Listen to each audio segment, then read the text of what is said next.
We have Joe McAlinden. He's the chairman and chief investment officer of Catalpa Capital, also the former chief investment officer at Morgan Stanley Investment Management. Also with us, Dennis Hynes, chief market strategist at RW Pressprich. And we have Adam Seessel. He's the director of research at Martin Capital Management and a portfolio manager of River Park Gravity Long Biased Fund. Gentlemen, good to have you with us. Joe McAlinden, let me turn to you and say, panic now and avoid the rush, or is this just a one-day wonder? No, I don't think it's a one-day wonder. It's part of an overall correction, which your reporter quantified just a minute ago. But keep in mind that last year we went through something extremely similar for a lot of similar reasons, and the market peak to trough dropped about 16%. Now we're only down 12%.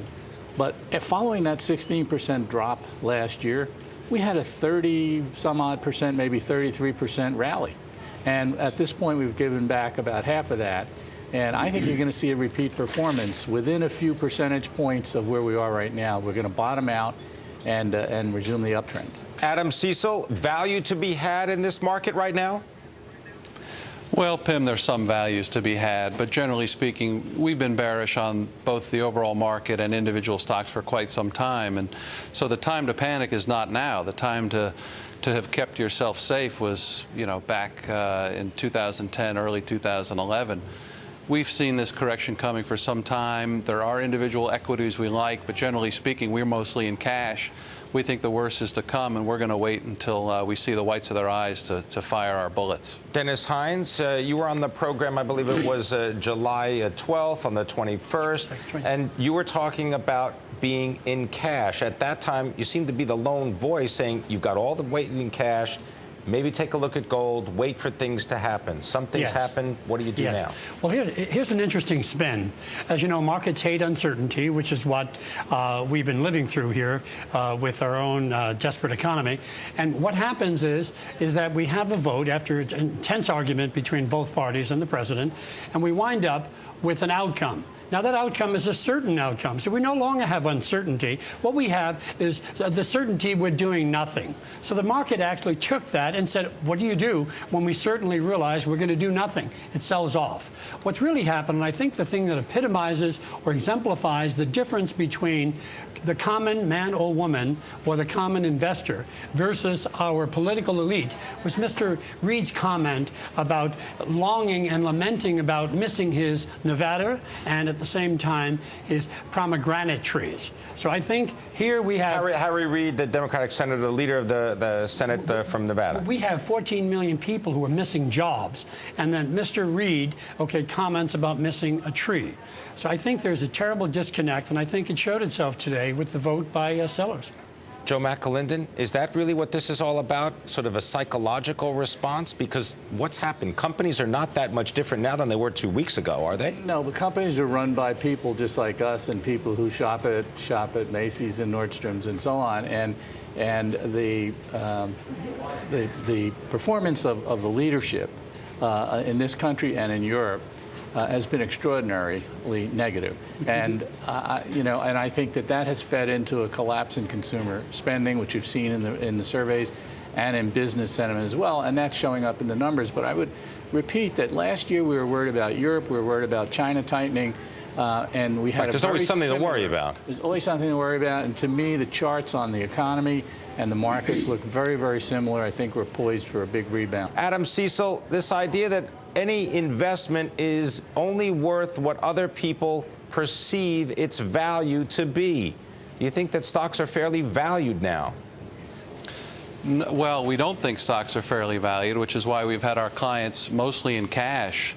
We're starting to see some value come in as the market gets down, and that's common sense. You buy low and you sell high, so you wait for inflection points. We don't think we're there yet. We're getting there, but stocks are, as Ben Graham said, in the long run, the market is a weighing machine. In the short run, it's a voting machine. So in the short run, it's a popularity contest. But in the long run, stocks will find their fair value. And we think, generally speaking, with some exceptions, fair value is south of here. So how much further south? How much more of a market decline do you want to see before you'll deploy some of that cash, Adam Seessel? It's hard to tell. We've been deploying cash incrementally here as the market goes down, and we've been averaging down. You know, in 2009, we bought all the big banks, Wells Fargo, American Express, and I remember, you know, we started with Wells Fargo in the 20s, and we ended at 8. Our average cost was 14. So that's the same sort of playbook we'll use here. We'll average down and take care of our clients' money by prudently investing on the way down. Joe McAlinden, you've been talking about consumer discretionary stocks, and you say we're going to have a repeat of last summer where stocks are now going to move higher. Yep. You have to, when you look at value, you have to look at relative value. So what is the value in the market compared to? We usually look at the riskless instruments of the Treasury 2 and 10. The 2-year note is at levels last seen in the Eisenhower administration. That's right. Got to go back to the 1950s for this. And you compare that to the earnings yield on the S&P 500, the market is extraordinarily cheap. And Pimm, just make this on this point. The last time we had a decline like today was March of 2009. And yet we have to ask ourselves, was that a good time to sell stocks? And the answer there yes, but Joe, was definitely Pimm, no. Adam, go ahead. I just wanted to say that, you know, yes, Treasury yields are low, but they're incredibly artificially low because the government's been, you know, basically monetizing the debt. So I'm not so sure that stocks are worth 50 times earnings because the Treasury yield is 2%. I just don't think that's correct logic. I think the better way to do is to do what we're doing with our clients, which is to keep their money safe until stocks are clearly cheap on a price-to-earnings basis, not on some amorphous relative metric or versus the Treasuries. But Adam Treasuries. Seessel, you got to put the money somewhere, and earning 0% interest. And indeed, if you're going to be putting it at the Bank of New York Mellon, they came out today and said, we're going to charge customers that have excess deposits at their bank. You're getting charged to put your money in the bank. Well, I guess that's where we differ from the crowd, Pimm. We'd much rather have a couple of years of earning 1 or 2% and then have a big up year like we did in 2009 because we were investing when stocks were cheap. We'd rather do that than have a few 5 or 10% years up and then lose 30% of clients' money. So 0, 0, 0, up 20 is preferable to up 5, up 7, up 5, and then down 30. Dennis Hynes, what about investing in things like commodities? I mean, you talked about gold last time you were here. Is that the place to deploy some of the cash? Adam Seessel says, wait, gold seems to have already moved. Yeah, gold actually has. We spoke this morning about taking profits or consider taking profits at 16.85. Market traded to 16.84.90, and then in fact attracted sellers. Sellers come into the marketplace. Commodities are a wonderful addition to a diversified portfolio. But right now, I think we haven't seen the end of this down move. Now, it may not have much further to go. I'm not too far apart from Joe, but I think I'd like to see the reaction on the marketplace. It may trade down to a 20% down, and that would be 10,300 on the Dow Jones. And then I think you'll get the attention of the politic, and all of a sudden, I think we'll hear some positive things. America is the greatest place in the world, and we just need to behave that way. Joe McAlinden, Dennis Hynes keeps coming back to politics. I mean, is it really about paying attention to what's going on in Washington, not what's going on corporate balance sheets? You have to pay attention to what's going on in Washington. You have to pay attention to what's going on all over the world. And one of the things that's really important that we're seeing now is that major countries are intervening in the currency markets where their currencies have been too strong. Right. The Japanese central bank coming in, they're saying we're selling yen, the Swiss raising interest rate, lowering interest rates, right? Turkey just lowered interest rates. Other countries are looking at intervention. And the point is, you know, currencies are that one financial asset where there's no medium of exchange. They are the media of exchange, right? So if you make the yen and the Swiss franc and whatnot go down, then the dollar goes up. And the dollar index, amazingly, has been lost in all the reporting on what's going on in the markets for the last two or 3 weeks, is going up. And so I think I agree with Dennis. In the short run, gold should be sold.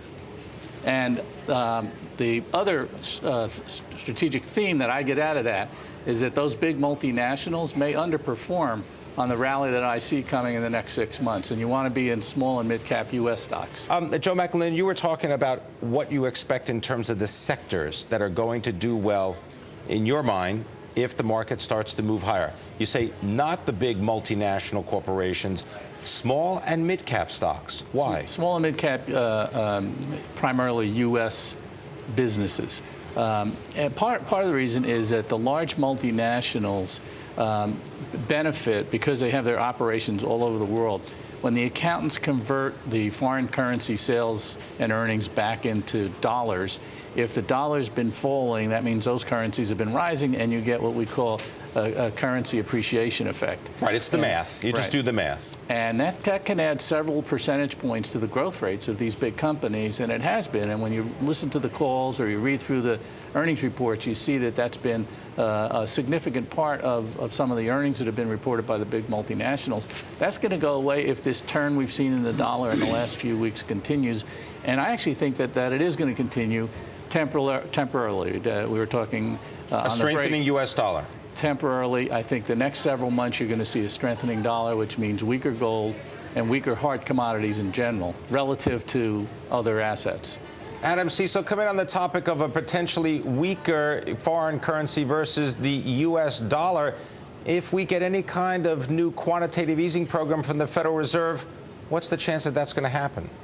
Well, I'm so glad you brought up quantitative easing because I wanted to circle back to government intervention. And, you know, out here in northern Indiana, where I'm speaking to you from, we take a slightly more jaundiced view of national government's ability to change things. And, I mean, Europe is hanging by a thread. We've had QE1, it did very little. We had QE2, it did even less. Now they're talking about QE3. At some point, markets have to reflect underlying fundamentals. And your guests are right. Corporate fundamentals are quite strong, but national fundamentals are quite weak, and valuations of individual companies are quite high. So government can't just wave a magic wand and make everything okay. It just doesn't work that way. You know, now we're in Wizard of Oz land. So, you know, now that said, we do see some values out there, and we are buying some equities because there are equities that are cheap that will do well even in a bad correction. So what are you buying, for Adam example. Seessel? Well, Walmart is 12 times earnings, you know, so you can tell me that the economy is going to go into the second to greatest depression or the greatest depression ever, and Walmart will still do very well over the next 5 or 10 years, starting at a reasonable price of 12 times. Believe it or not, we just recently bought some Amgen, a beaten-up biotech company, which has a lot of defensible market positions and is just starting to pay a dividend and is trading at 10 times because everyone hates it. So you have to be contrary, and in any market, but especially in these kind of markets, you have to buy equities that will survive and prosper even in bad times. And we think stocks like Walmart and Amgen will do that. Dennis Hynes, if we do get a new quantitative easing program, perhaps the Federal Reserve coming in and buying more treasuries, what's that going to do to commodity prices? We could dial higher commodity prices, so that will actually benefit the commodity sector. And so, yeah, so you should expect to see gold going back up because on the other side of the argument is its profligacy revisited. And we know we promised never to do it again. And there's no such thing as never in the Fed or with the political system. Yes, we will do our best to weaken the currency because without being a cynic, that also makes our liabilities less expensive. You can be a cynic. It's okay. It makes our liabilities worth less. That means that all of the treasury paper that the Chinese and the overseas investors hold will actually be worth less. And policymakers want and have asked for, over the last couple of years, we want to weaken our currency to recalibrate our economy back to the export economy away from consumerism and have the Chinese do the opposite. Joe McAlinden, chairman of the Fed, Ben Bernanke, he's going to be in Jackson Hole. What's he going to tell us? Is it going to be some kind of quantitative easing program? We just saw 3 very important Fed officials indicate that at QE3, they didn't use that term, might be necessary. And I think it was Cohn, Reinhardt, and Madigan just the other day. And I think that's a signal of what the Fed chairman may hint at. And if you remember last year in the summer of 2010, it was the Jackson Hole speech that actually began the process of expectations of QE2. QE2 didn't actually go into effect until the new year. And we just finished it in June. But the market bottomed in early July and rose very dramatically. Adam Seessel, go ahead. Give you about 10 seconds. I was just going to ask Joe, don't you agree QE1, QE2 did very little, and the last time we had a systematic worldwide devaluation of currency was the Great Depression? I mean, it's not a long-term recipe for success. I agree it's not a long-term recipe for success, but at this point, I'm focused very much on the next 6 months, and I think it'll help the markets get back up to new highs. Get through the next 6 months. We're focused on 3, 5, 10 years. That's where we're focused, on long-term results for shareholders. All right, well, you got to get through the next 6 months anyway. All right, gentlemen, thank you very much. Adam Seessel, Dennis Hynes, and Joe McAlinden.